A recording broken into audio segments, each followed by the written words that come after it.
पूर्व विधायक कल्याण सिंह दौरे जी की माता जी का स्वर्गवास हो गया था। आज उनके परिवार में कार्यक्रम था, उस कार्यक्रम में शामिल होने आया था।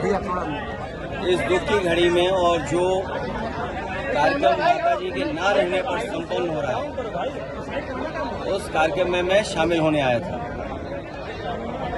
ये कन्नौज क्षेत्र और इनका गांव और आसपास का क्षेत्र हम लोगों के लिए नया नहीं है।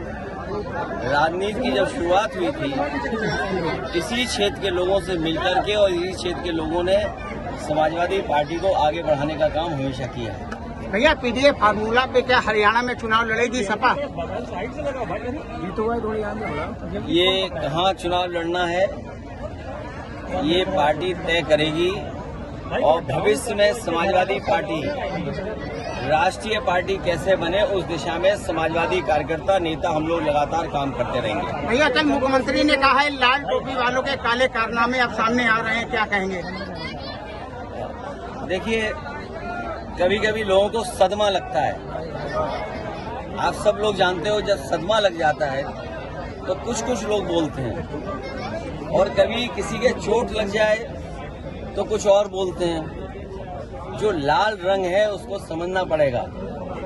ये लाल रंग क्रांति का है, लाल रंग हमारे इमोशंस का है, ये लाल रंग मेल मिलाप का है। ये कार्यक्रमों का हमारे जब बहुत पारिवारिक कार्यक्रम होते हैं, उसमें सबसे ज्यादा रंग अगर कोई दिखाई देता है तो लाल रंग दिखाई देता है। हम जब खुश होते हैं तो आप देखते होंगे हमारे चेहरे लाल हो जाते हैं, दुखी हों तो हमारे चेहरे लाल हो जाते हैं। ये लाल रंग इमोशन का है। हमारे मुख्यमंत्री जी इमोशन नहीं समझ सकते हैं। और देखो, हमारे यहाँ तो बाल भी हैं सर पे, तो कम से कम ये टोपी उन लोगों के भी काम आ सकती जिनके बाल ना हो, गंजे जो लोग हों।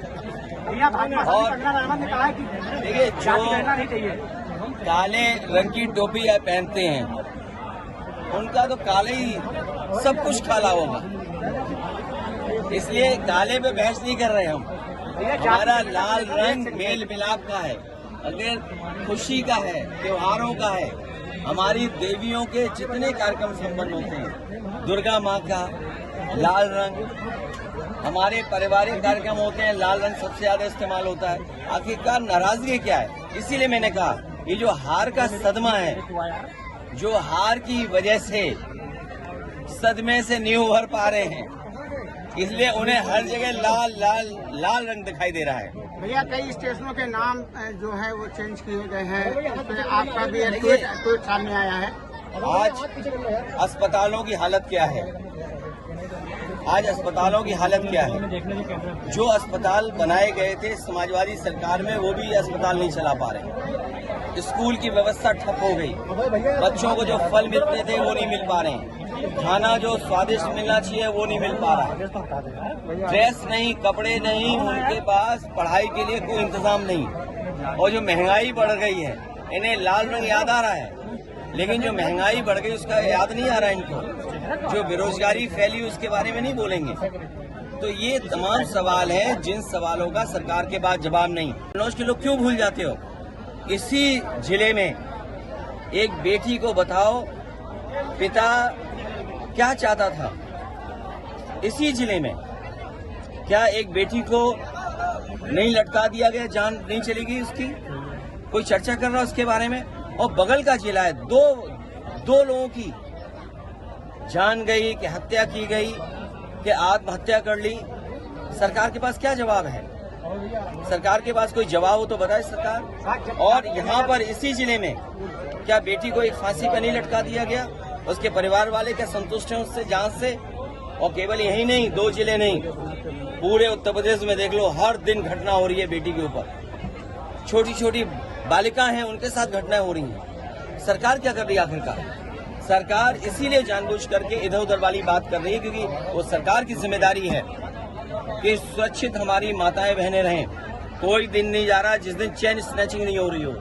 सीसीटीवी में हम लोग देख रहे हैं, लगातार वो घटनाएं मिल रही हैं, सूचनाएं मिल रही हैं। आप देखिए, पूरे उत्तर प्रदेश में जो हमारे व्यापारी हैं, उनके यहाँ लूट हो रही। सुल्तानपुर में करोड़ों रुपए की लूट हो गई। सरकार क्या सो रही थी? सोचिए आप, दिन दहाड़े लूट हो गई। सीसीटीवी में कैद है, हर कैमरे पे चल रहा है, हर न्यूज चैनल पे चल रहा है।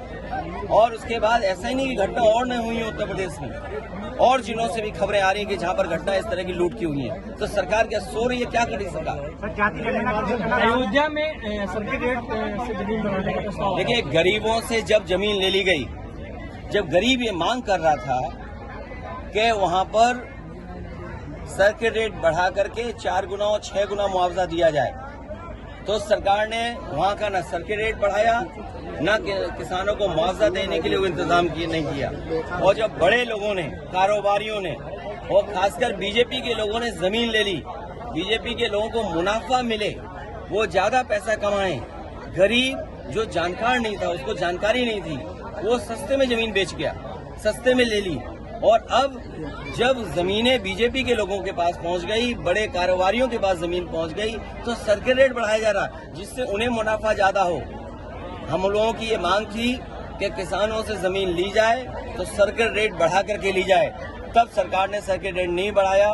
गरीब हमारा किसान वो समझ नहीं पाया, उसकी जमीन जब बीजेपी वालों ने दूसरों को बिकवा दी, खुद खरीद ली, उसके बाद उनको मुनाफा पहुंचाने के लिए सर्किट रेट बढ़ाया जा रहा है।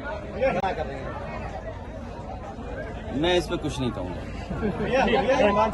इसमें बीजेपी के लोग अपनी सफाई दें। और याद रखना, बीजेपी वाले कई बार रणनीति अपनाते हैं कि अपने लोगों से कुछ ऐसी बात कहलवाते हैं। भैया, पैगंबर इस्लाम भी लाने की मांग की गई है कि हजरत मोहम्मद का। मैं आपसे कह रहा हूं कि किसी भी तरह का धार्मिक, किसी भी धर्म का अपमान नहीं होना चाहिए। हमारे मुख्यमंत्री को नहीं देखा, बांग्लादेश में चिंतित हैं, देश के प्रधानमंत्री को चिंतित होना चाहिए। और जब देश की सरकार ये कहती है कि पॉलिटिकल पार्टीज जवाब न दे जनता में, अपने विचार न रखें, क्योंकि ये सरकार के जिम्मेदारी बनती है, वो लिहाज विपक्ष के लोग कर रहे हैं, लेकिन ये लिहाज भारतीय जनता पार्टी के लोग नहीं कर रहे हैं। सरकार इनकी, प्रधानमंत्री इनका, विदेश मंत्री इनका, तो किसने रोका है कि सुरक्षित न लोग रहें? जिम्मेदारी किसकी? और विपक्ष को कहा जाता है कि फॉरेन मैटर्स में आप कुछ बोल नहीं सकते। हिमाचल प्रदेश में प्रधानमंत्री और महात्मा ने जो सैलरी लेना बंद कर दी है, राहुल गांधी का जो छोटा कट फार्मूला था, तो अब तो सैलरी लेना बंद कर दी भाई। जीएमडी नीचे, चलिए, पत्रकार साथियों का भी बहुत धन्यवाद।